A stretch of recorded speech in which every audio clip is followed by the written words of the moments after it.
tunafanya shilingi 3,20,960 kwa ajili ya malipo ya TANESCO. Kwa hakika kabisa hiyo hakuna mfadhili yoyote aliyochangia, hiyo ni sisi Waislamu, na hiyo TANESCO hawakuchelewa, hawapo nje wanataka kuunganisha umeme hapa. Kwa kweli tunawashukuru kila ambaye aliyetoa mchango wake, ikiwa ni mdogo ni mkubwa. Mwenyezi Mungu amlipe pale alipopunguza, amfungulie milango ya riziki na amkinge na kila aina ya shari. Kwa hivyo mimi nitaka tu kutoa shukrani hizo, kwa sababu najua mwenyekiti ukishamaliza kuongea utakuwa umefunga jambo na adhuhuri itakuwa imefika, tutaswali. Basi baada ya hayo basi karibu inshallah mwenyekiti kwa ajili ya kuweza na kuongea inshallah.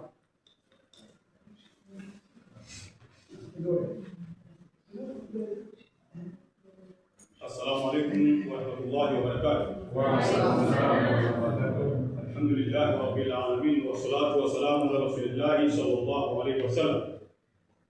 Inna asdaqal hadithi kitab Allah wa khayrul hadi hadi Muhammad sallallahu alayhi wa sallam. Amma ba'd.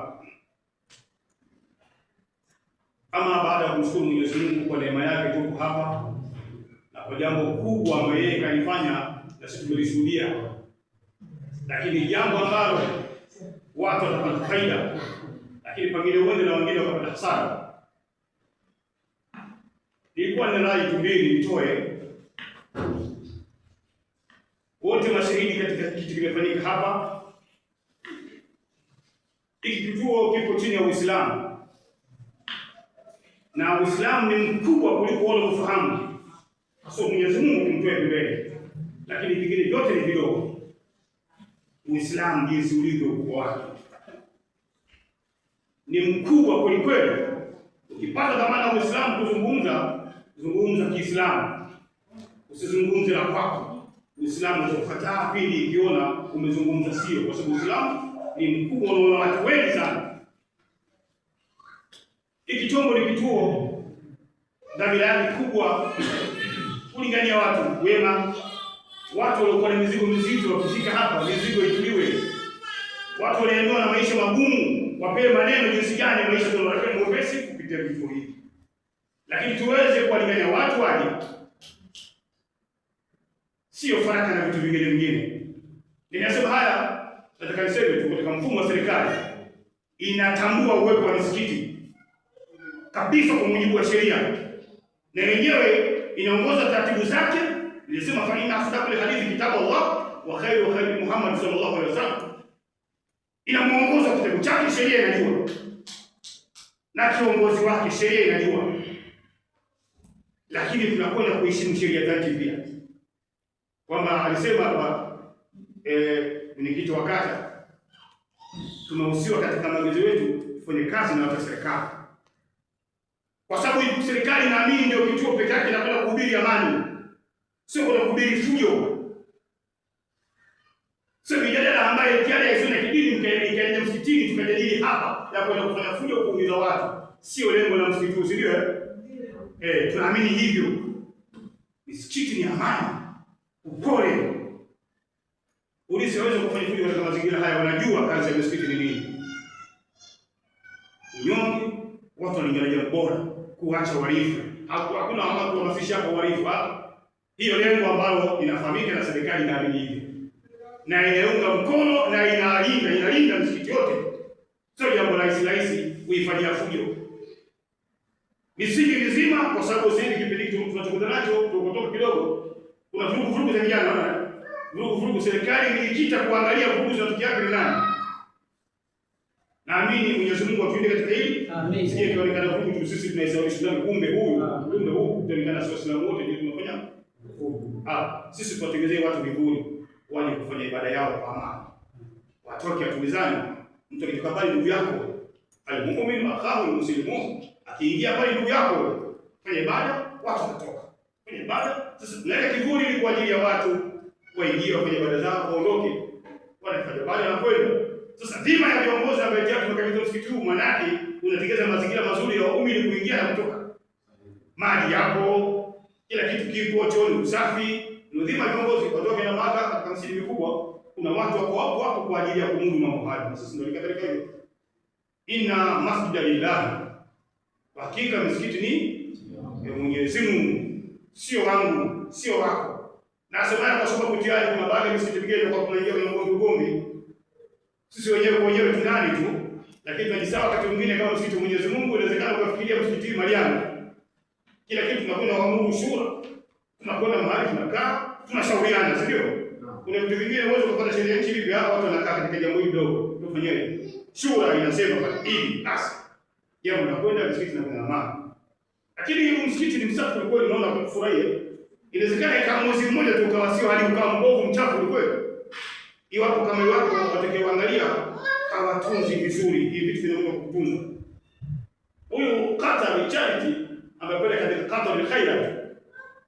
Sio mali yake msikiti, kamaliza kazi yake. Waumini na wale kipolata watakifanya bali ni wengine kabisa. Ndio wenye dhamana kubwa kuangalia ubora na mazingira na msikiti huu kuwa mzuri na usafi wake ndani yake. Umeona pale katika Masjid Rahma ndio jina. Rahma ni huyo mtu ambao anataka. Anaendelea msikiti kwa ajili ya marehemu. Marehemu wao. Haya. Raia kwamba twende na amani katika misingi hii ambayo jinsi gani huku tukiangalia sheria sisi tukiendana na serikali yetu. Hii kwa ya kwanza. Ya pili, lakini hii ni sababu wakati mwingine ndio mtu ikawa ndio sababu ya kwenda pepo. Mwenyezi Mungu anadhamiria kusogeza vitu hivi, sio rahisi. Ni vitu vigumu kujengeka mahali hivi. Na kutoa hata maeneo sio jambo rahisi. Watu wengi wanamiliki maeneo makubwa wamekufa, wameshindwa kutoa hata eneo kwa ajili ya msikiti. Mimi nawajua, siseme kwa majina. Walimiliki maeneo makubwa Kinyerezi miaka na miaka, siku nyingi, maeneo mengi kulikuwa makubwa. Lakini na Waislamu wazuri walifanya ibada, tuliwaona.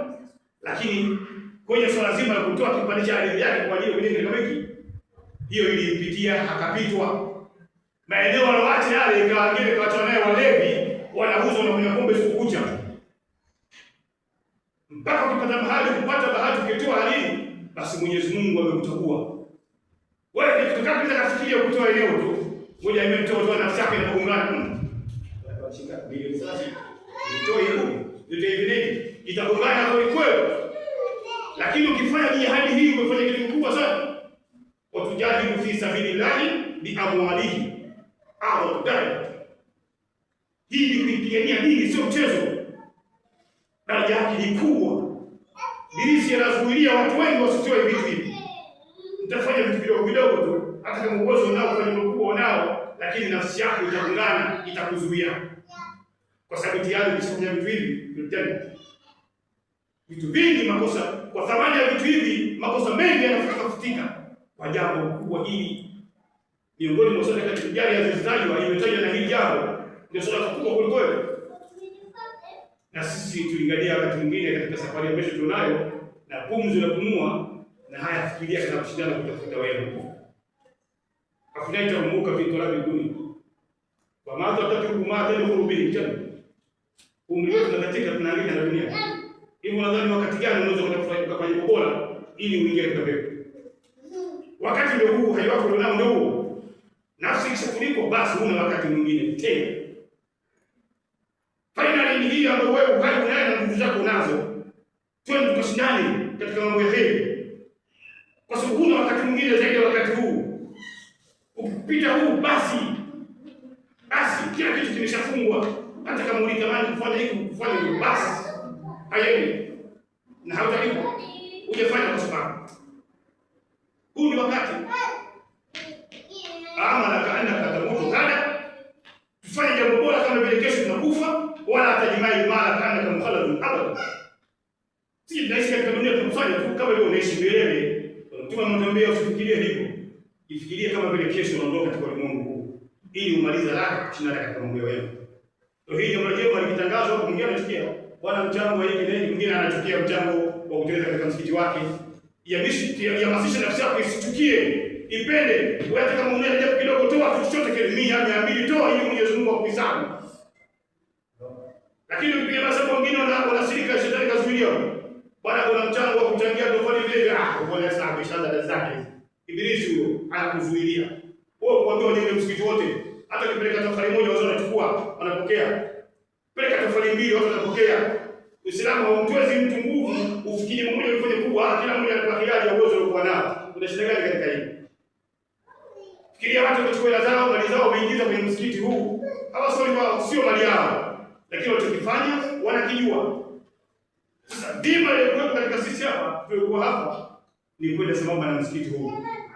Kuna neno moja nimezungumza, nimesikia kumsema yeye nimesema mwanzo. Kama tukishindwa kufanya ibada sisi hapa, Mwenyezi Mungu atapeleka viumbe wengine kuingia ndege, hata mijusi, atafanya watasoli wao. Dhamira mwanadamu ndio msikiti huu. Sasa sisi kuingia watu wengine. Funga mlango wako, Mwenyezi Mungu atatutanjia viumbe wengine wataingia. Ndio dhamira hiyo. Wewe funga mlango wako ushangaa huyu yeye kaingiaje? Huyu nani kaingiaje? Mwenyezi Mungu atapeleka viumbe wake wengine, lakini dhamira msikiti ni sisi wanadamu. Hii ni dhima ambao sasa sisi tuna jukumu la kuhakikisha msikiti huu ni sisi ndio tunaingia na kuangalia maisha yake yote. Lakini tunapofanya haya na sisi tunatamani ya moyo wetu, lakini pia na umri wako. Kesho afya na Mwenyezi Mungu na sisi tufikiri katika hili. Amen. Ndio niombe katika jambo hili, msikiti ni mzuri sana. Usiingie faraka, watasim bihablillahi jamia wala tafarraq. Wakati mwingine faraka zinapelekea watu kufanya hujuma. Kigombana mwachie yeye. Mwachie yeye. Sisi viongozi tukienda msikitini usifanye mazoea sana. Inna masjidillahi sio nyumba hii. Huu ni msikiti wa Mwenyezi Mungu, na misikiti yote ina rehema ya Mwenyezi Mungu duniani kote. Unapofanya jambo jifikirie, hata kwa kiwango jifikirie jambo hili kwa Mwenyezi Mungu lina rehema. Hadi misikiti mingine ndio tutasikia tu. Mtu akimpata mtu wake anaingia msikitini huko kwa sababu yeye kwa dhamana ya funguo saa 8 saa 9 ni mahali pake hapo.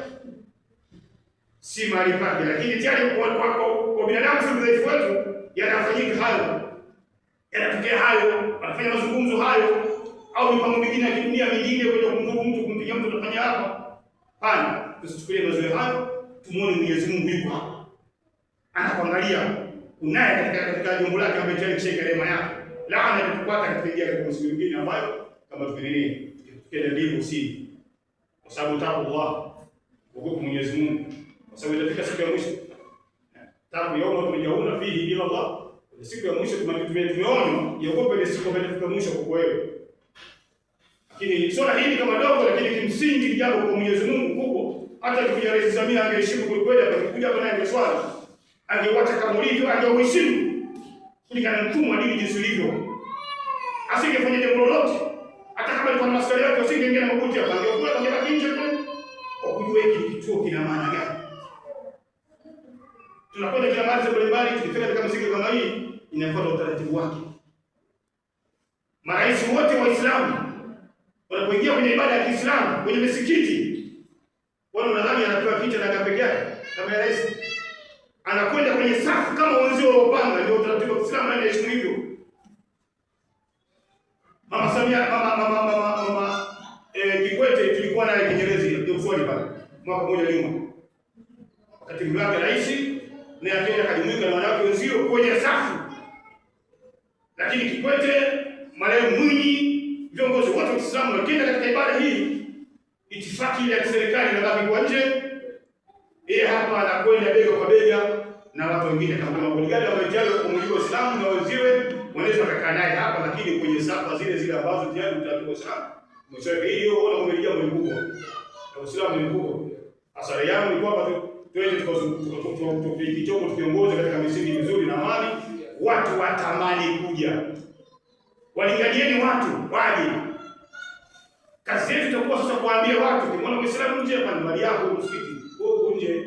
Lakini pia msikiti unapiga gani na kuita wewe uje. Ukisikia sana ndio kama unaitwa wewe. Tuambie watu ikisikia sana napigwa unaitwa wewe. Haiti mtu mwingine yote, ni wewe Muislamu unaitwa. Haya swala unaitwa kwenye swala. Kakima tunakakimia, lakini tayari unakuita. Nimalizie msemo mmoja. Sisi mababu zetu wanasema ni ishara kitu kiitwa alafu haukuja nini kinafuata sijui. Lakini kwenye msemo mmoja mimi mdegereko Allah na nasema kidegereko anasema hivi,